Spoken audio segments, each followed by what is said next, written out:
جائے گا۔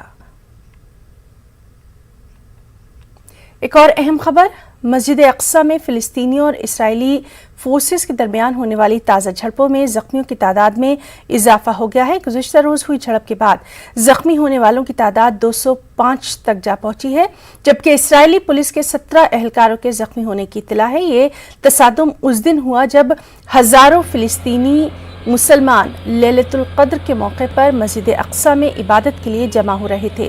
رائٹرز کے مطابق تصادم میں فلسطینی نوجوانوں نے پولیس اہلکاروں پر پتھراؤ کیا اور پولیس کی جانب سے لگائی گئی رکاوٹوں کو توڑ پھوڑ دیا، جبکہ پولیس اہلکاروں نے فلسطینیوں پر ربڑ کی گولیاں اور آنسو گیس کے گولے داغے۔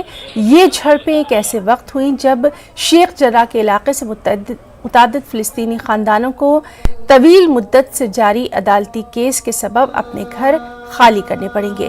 ان علاقوں پر یہودی آبادکاری کے دعوے کرتے رہے ہیں۔